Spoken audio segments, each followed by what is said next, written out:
Shwmae pawb, Heather ydw i. Dwi'n nôl am just fideo bach I siarad am Dewithon. Mae'n mynd I wneud mis nesa, mis Mawrth. Dwi'n credu bod mae lot o bobl yn mynd I wneud yr Irish Readathon, ond dwi'n credu dylsyn ni wneud Dewithon y lle. Dwi'n mynd I esbonio pam nawr. Just kidding, I'm not going to do this whole thing in Welsh. Even just the Welsh just then was probably horrendous, but I'll never know because my Welsh is terrible. Thought I'd just kick it off right and everything, but I can't do the whole thing or else I'll just eventually embarrass myself. Like, probably already have done. Don't need any help.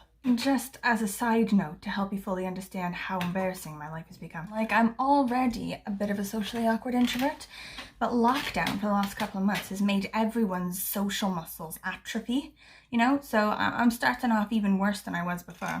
So cut to me at the school gate, you know, like on Monday is the first day for kids back at school since before Christmas.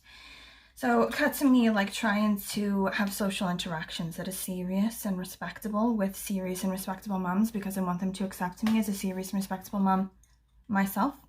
Cut to me telling one of them the story of how my husband was eating a sausage drunk one night and the sausage fell through the bun down to the ground and rolled away and he like chased after it, picked it up and ate it. That was the story I told. Okay, anyway, Dewithon. Dewithon is in March because St. David's Day is the 1st of March and he is the patron saint of Wales. His name in Welsh is Dewysant, thus the name Dewithon, right? So it's a month-long readathon to do with just reading books to do with Wales. So set in Wales or like based on sort of medieval Welsh literature, folk tales or whatever. Like written by Welsh authors, written in Wales, blah, blah, whatever. Wales related, roughly. It's run by Paula, Paula Bardell-Headley. So she has this blog, like a written blog, not like vlogging YouTube thing, written blog called Jotter, and she's the one that sort of launches this Dewithon every year. And she has like updates on her reading and blah, blah, and loads of people do it, like a couple people on YouTube do it, loads of actual like written bloggers do it as well, where they just read as many sort of royals related books as they can and then write about them or say about them, whatever.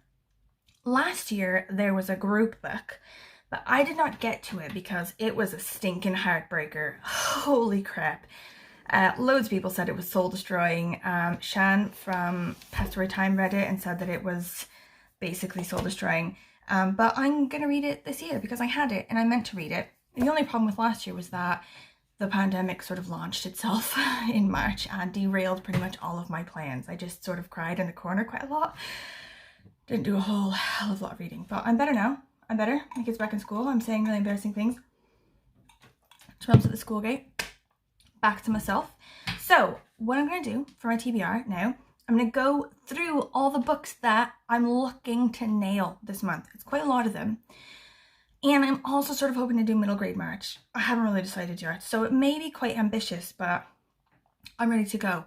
I've got a crap ton of what I think will probably be amazing Wales-related books that I've been sitting on my shelf just looking at me and judging me for ages that I'm dying to get to, but always end up being relegated to the back. Can I just say quickly now, okay, sorry, about St. David, okay? So this guy, he's from Wales. He was like born and raised in Wales. And he was like from the 500s, like 6th century sort of guy. And he was like this, you know, religious sort of dude or whatever. And obviously to be a saint, you've got to do a miracle. So I don't know if he's done more than one miracle, probably, because, you know, he's been venerated and all that. But like his most famous like miracle that people think about when they think about him is that this one time he was like preaching to a crowd. And then he just like all of a sudden made like a little hill where he was standing. So he was like standing there and like talking to everyone, whatever. Like maybe he couldn't see everyone. Maybe someone was like gossiping in the back to themselves and he wanted to like, you know, make his presence known. Like, excuse me. But for whatever reason, he lifted himself up via like creating a hill underneath him. And like I saw this thing once where a guy was like, can we talk about how useless a miracle that is, considering it's a very hilly part of Wales anyway? Like does that part of Wales really need another hill? It's like the most useless miracle ever. But anyway, just on a side note about St. David. Also, I promised to say why we should do this one instead of the Irish Readathon. I will say that now, because everyone does the Irish one. Irish literature for days, people. Like, everyone knows that Irish authors are amazing. Haven't we sort of done it? Okay? Like, yeah, there's always going to be newer and better books from Ireland or whatever. I understand that. But can't that be a year-round thing? Isn't Ireland well enough known and accepted in the literary world that we can just read them, you know, in April, September, January next year? We can read them whenever, you know. They don't need a month to be highlighted. Also, St. Patrick, Welsh. That's right, friends. He was from Wales and he was captured as a slave or whatever from Wales and taken to Ireland.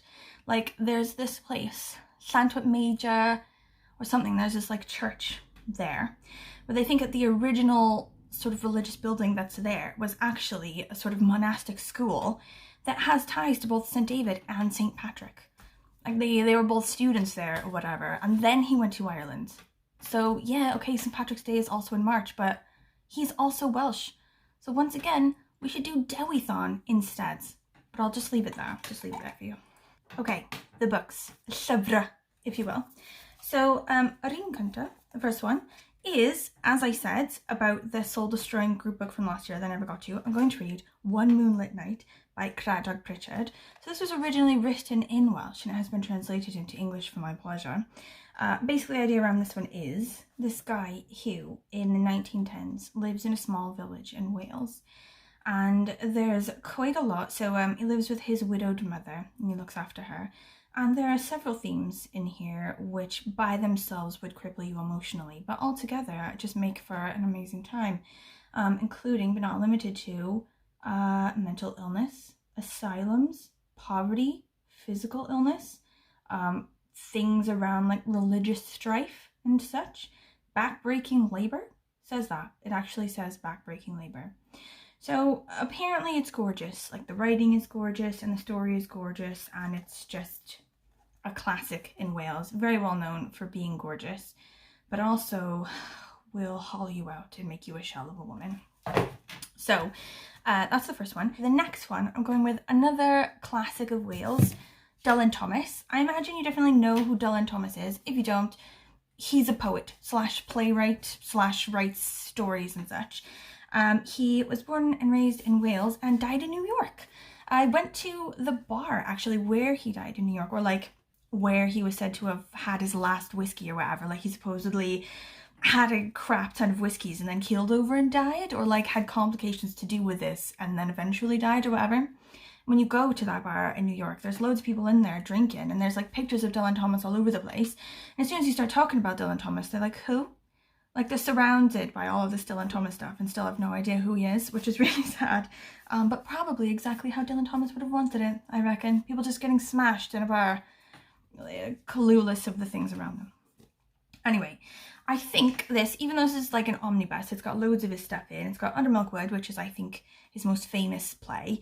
Then also some of his poems and stories and broadcasts. I think I'm just going to shoot for Under Milk Wood at this point. And then see how far else I get, because I've got quite a lot that I want to read, and Under Milk Wood is just basically the one that I want to read mainly. I read his Child's Christmas in Wales one year for Christmas, and it's amazing. It's hilarious and it's really well written. He's just obviously a classically amazing wordsmith.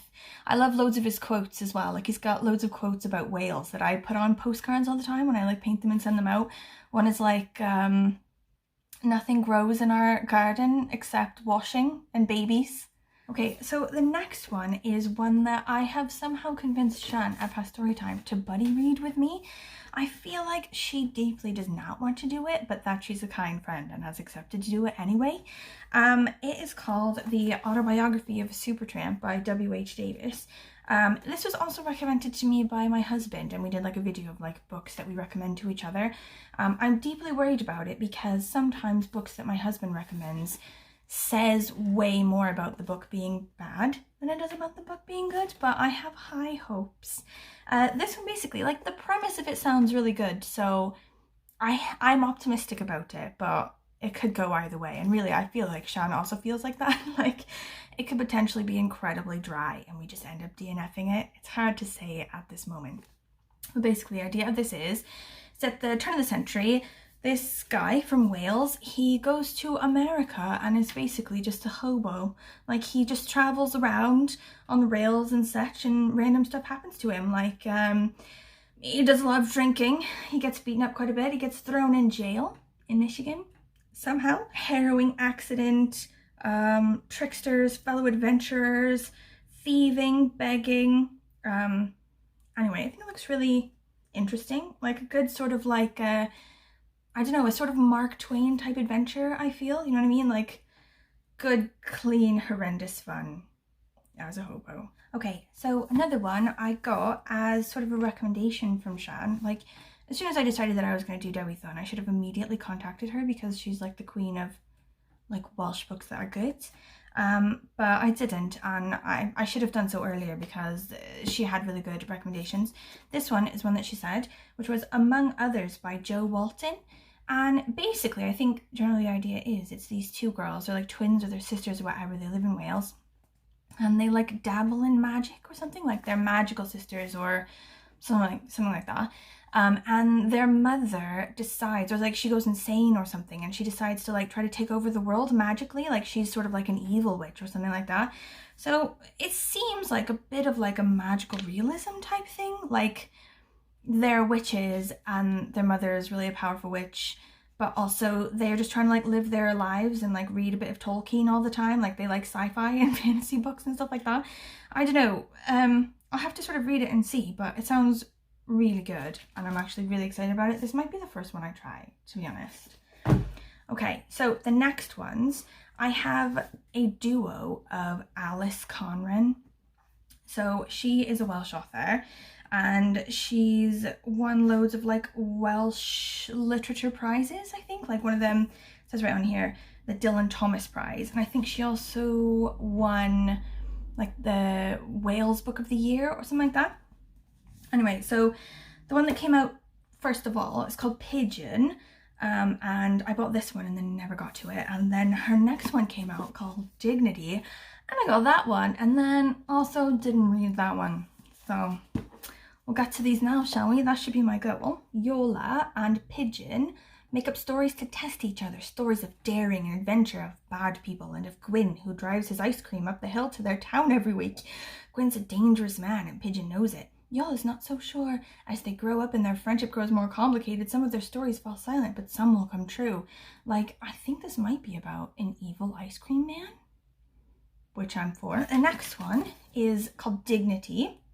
Okay, Magda is a former scientist with a bad temper and a sharp tongue, living alone and getting through carers at a rate of knots until Shashila arrives, bringing new life to Magda's old house by the sea.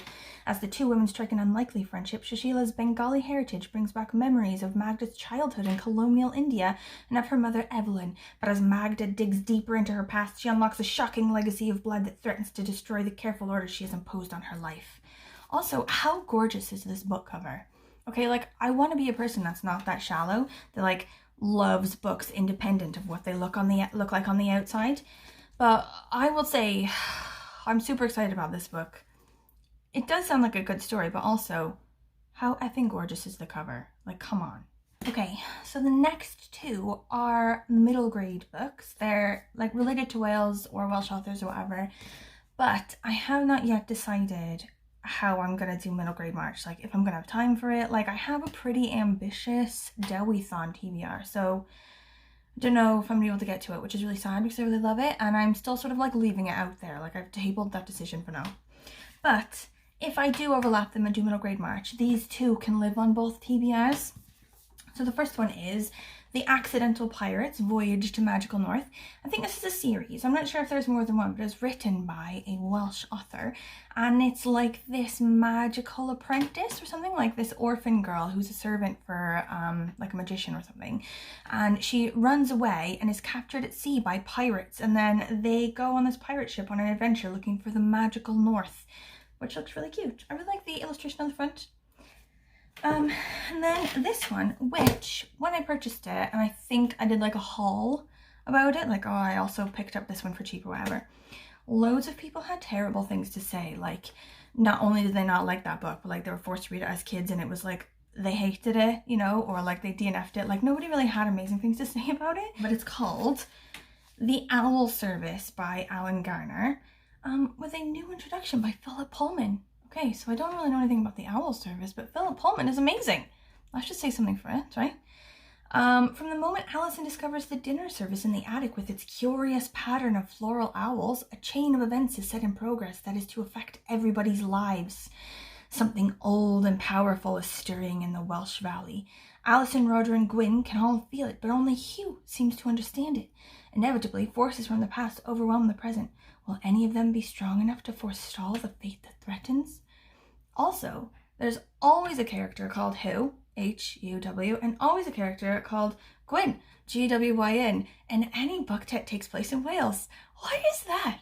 I feel like I should write a book where everything takes place in Wales, where the people's names are like Francesca or something, like incredibly non-Welsh. Okay, the very last one really isn't so much a recommendation that you should read it or like something that you will find in stores by you or whatever, unless you live in Wales. This is more just so that we can talk about how horrendous it is to be a person learning a language. This one is called Bywyd, Blodwen Jones. It's by Bethan Gwanas. So this is a novella about a woman, I think, who falls in love with her language teacher or something. Like, she writes a diary because she has to for her language class, and in the diary she writes about falling in love with the person who teaches the class or something like that. It's a bit like Bridget Jones if she were learning Welsh as a second language, I reckon. So I think it's gonna be pretty good, but it's obviously like written for like language learners. Do you see what I mean? So like anyone who's like learned a language as an adult, it's like a horrendous sort of like slacked down page using only like child's words to describe adult things, and then they give you like a vocab thing down the bottom.